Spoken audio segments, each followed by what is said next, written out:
And I did a test with some similar stuff, and it worked a little bit. So hopefully this works a little bit better for you. But anyways, I wanted to get, you couldn't hear shit. So my introductory video was crap. You couldn't hear nothing. Adjust my gas. Gotta get my shit meter because I don't have a gas gauge. It's an older bike. I have a CBR 600 from 1992. I absolutely love this bike.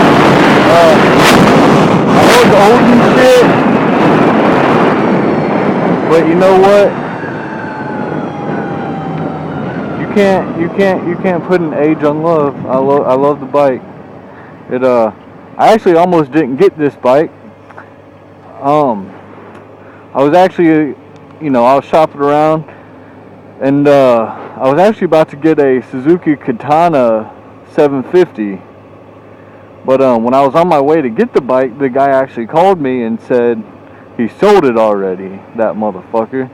Well, I see it as a blessing in disguise because that same day someone had posted a CBR 600 F2 for cheaper, $700 cheaper, no, $800 cheaper actually. And so I said, you know what, I'm gonna take that $800 and do whatever the fuck I want with it, And got this bike, and I feel like this bike fits me so much more. I've had it for about a month and a half now, 2 months, and it's my baby. Like it runs so perfectly. I've never had one problem with it.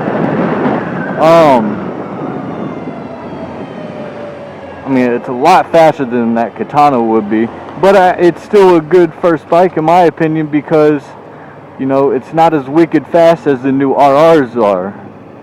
And I think, for someone that, I knew ultimately that I was wanting to hop on a 600, and, at first, everybody was telling me, don't go get a a 600, a racing 600, get like, if you're getting that big of a bike, get like a Ninja 500 or like a 650 or a, something, or Katana, whatever the fuck, or get a 250, whatever. No, an older generation 600 like this, don't get me wrong, it's still got a lot of power to it, and if you abuse that power, obviously something's gonna go wrong. But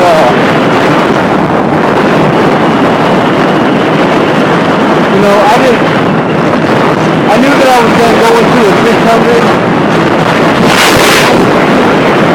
and so I felt like, I don't know if this is gonna help much, but I felt like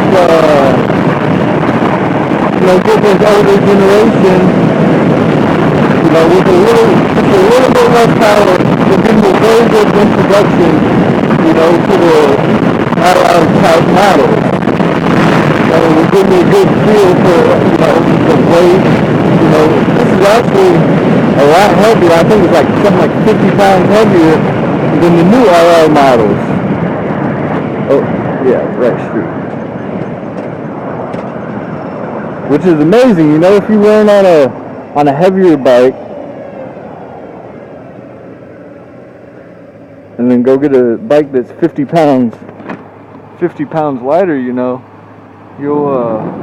with about the same power, not near as much, but about the same, and you go whip that thing around a little bit easier. It'll just take a little bit of time to get used to. But I knew from the beginning I didn't want to get a 250. Everybody tells you, oh, get the 250. It's a good learning bike. Yeah, I agree that it is a good learning bike and it's good for commuting around and shit. But a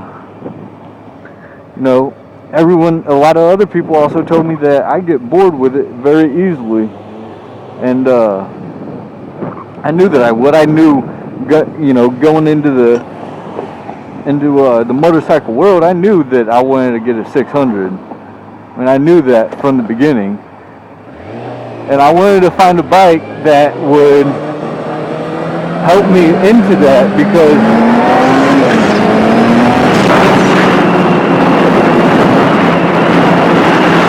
I didn't want to go balls to the wall and get a RR or anything like that.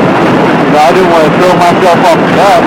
And, this F2, like, such a much more comfortable seating than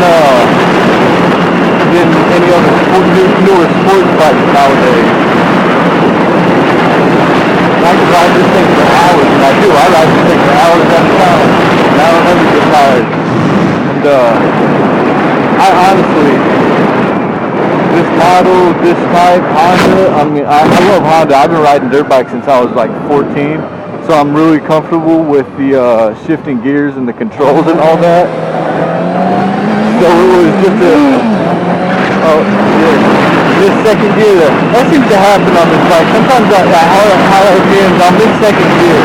If anyone, knows about that, it's not that I just miss it, it's that it crunches when it gets there. Not all the time, but every once in a while, it seems like when I'm at high RPM. But what I have done to help that problem was, if I put pressure, towards second gear before I shift, and I just pull in the clutch and let the pressure on my foot kick it into second, I never have a problem. It just seems like whenever I just go and try to kick it up really fast, that's when it seems to have a problem. But I take around, a lot of people say that's pretty normal on these older bikes and not to worry about it too much. So I'm not. It's been running fine. I haven't had a single problem with it. But, if you couldn't hear the first video, I live out here in California, Southern California. If you ride out here, hit me up for sure. I'm out there in Newport Beach area, Huntington Beach, Long Beach, whatever. I ride up and down there with Laguna Beach. I love riding the PCA, Pacific Coast Highway.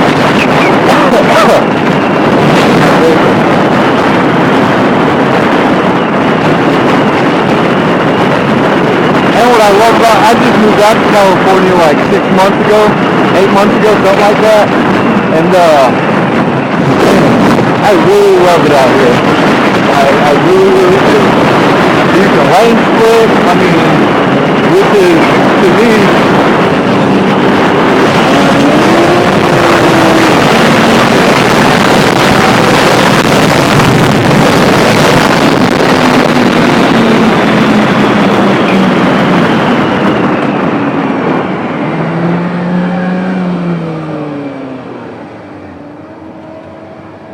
sorry about that, I had a little need for speed there.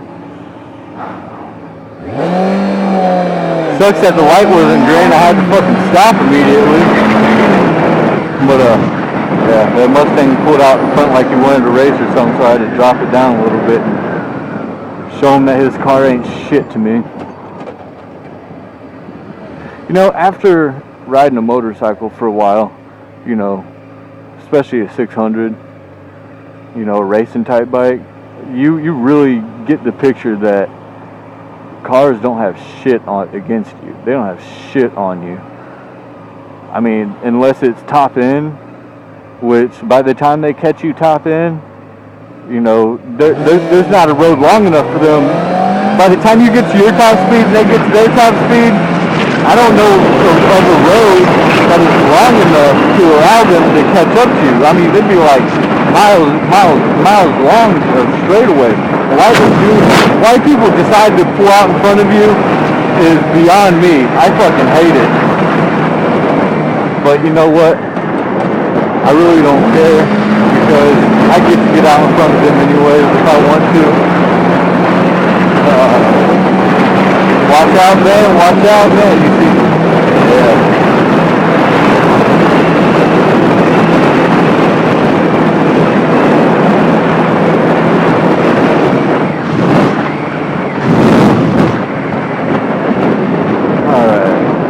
Make a nice little turn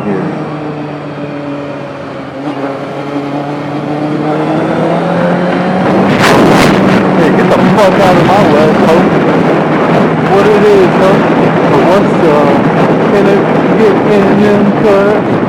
Put it up like it ain't been cut.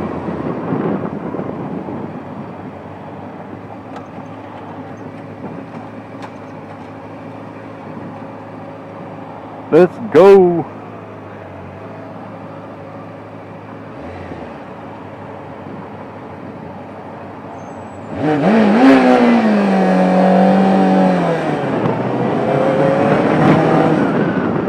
Sorry, I'm like a kid when it comes to hearing my bike. Like, I love the loudness of it.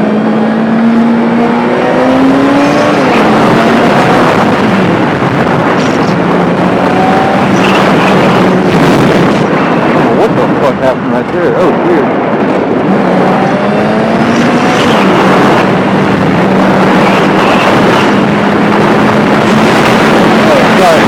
I'm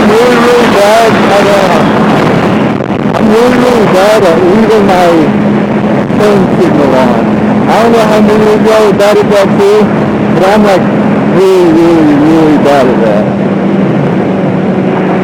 I'll leave it on for miles without noticing. It's fucking crazy. Where do I want to go? I'm going this way. Gonna make a right. Let me go back home.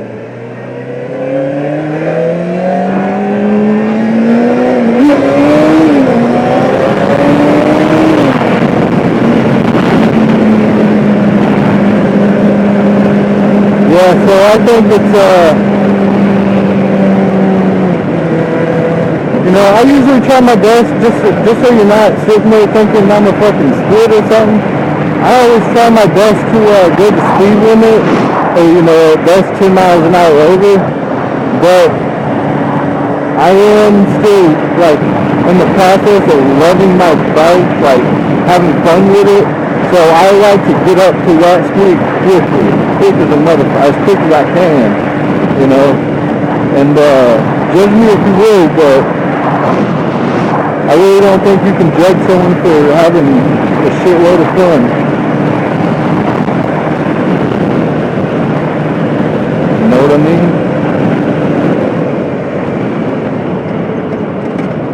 Alright, bitches. Turn green, that's right, turn green for me.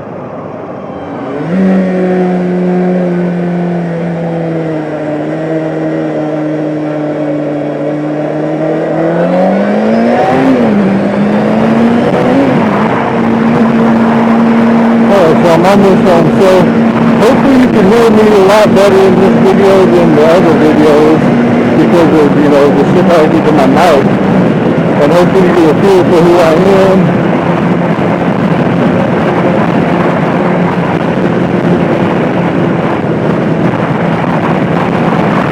And hit me up, leave some comments, drop some feedback, let me know who you are. I know I've only got like